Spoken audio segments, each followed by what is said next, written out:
Hello everybody. It's been quite a while since my last video, but I finally got a new streaming setup. I got a new desktop here with a really nice CPU, 32 gigabytes of RAM.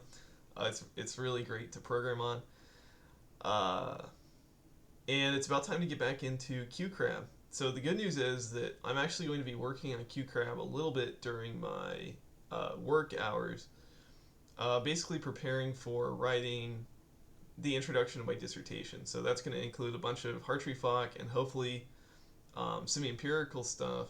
So I'm hoping to have some basic implementation of that pulled or working by then, just to give me a better understanding of what I'm writing about. So to that end, I'm going to be working on porting at least the parts of libint that I need to Rust to use in my code. So I found a really nice Hartree-Fock example inside of libint in the tests. So we're going to be following that as like a guide to the parts of libint that we need for a Hartree-Fock code. And then after that, once we have a working Hartree-Fock code, we can start adding in the approximations that make the semi-empirical methods. So that's great. That will probably start later today. I'll probably do a live stream of that. But for now, I just want to show off some of my Rust stuff. Talk a little bit about, I read this book, Rust for Rustaceans. Pretty good book by John. Oh man, he said how to say his name the other day. John Jangset, maybe, who has a really nice YouTube channel as well. And one of the biggest things I took away from this book is that I had not been using Clippy.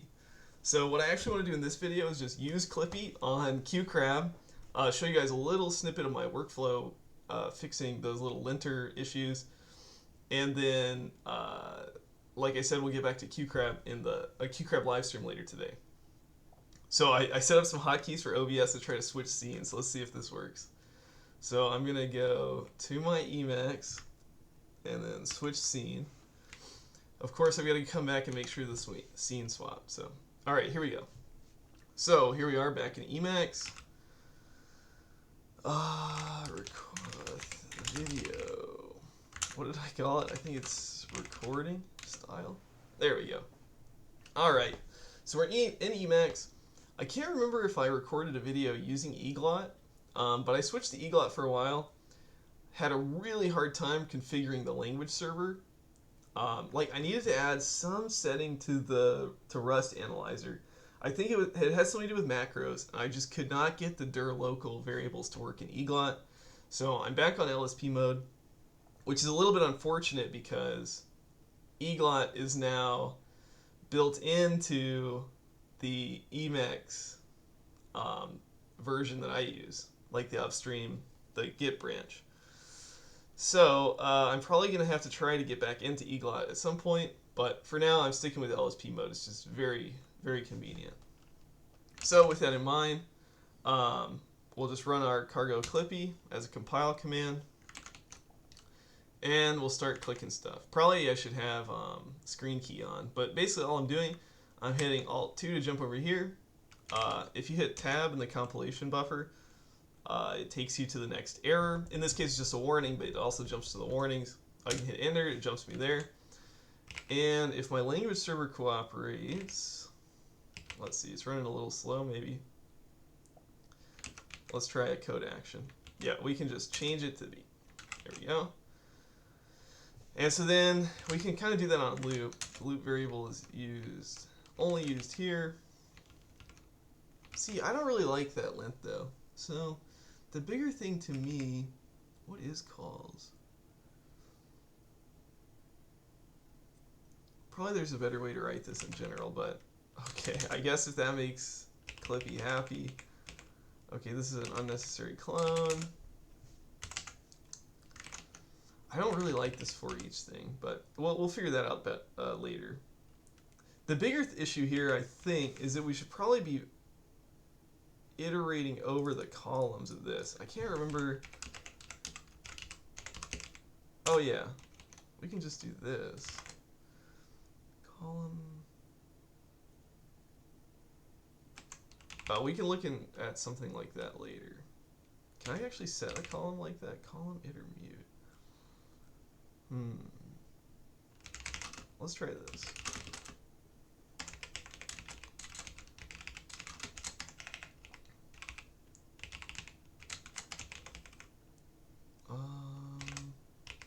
Let's try this. Call.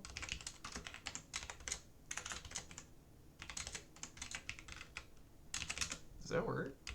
Oh. Ah.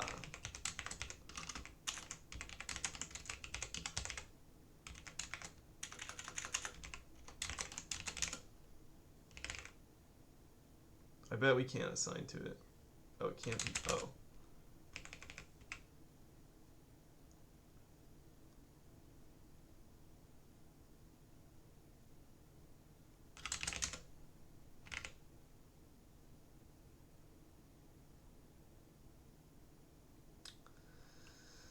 Okay.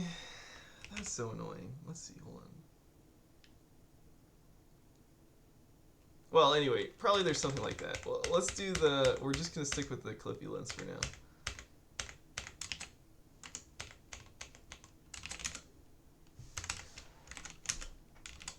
Okay, delete the reference, delete the reference, delete the reference. Delete the reference, unneeded return. Clamp-like pattern. Ah, yes. Yes, beautiful. That's a really helpful one, actually. I got this in one of my other projects. I didn't even know about the clamp function. So perfect. Wow, that's beautiful. Beautiful. I love that. Clamp. Unneeded return.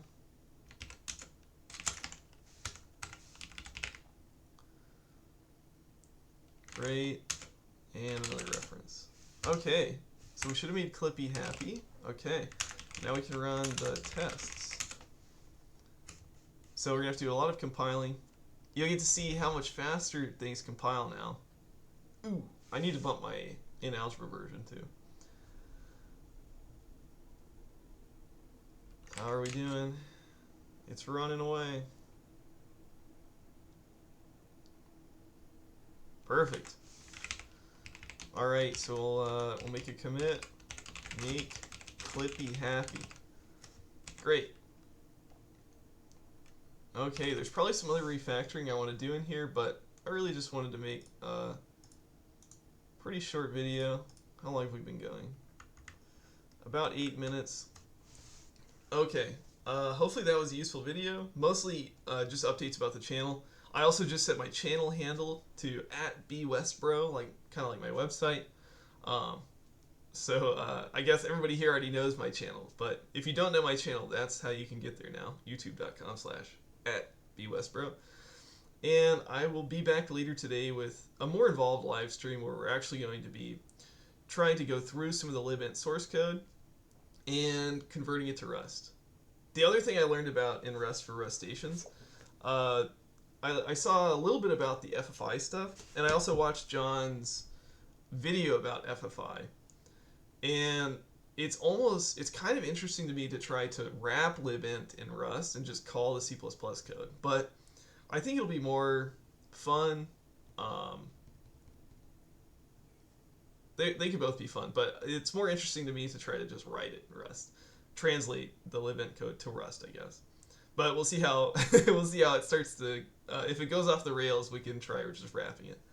But anyway, thanks for tuning in, and I'll see you all later today.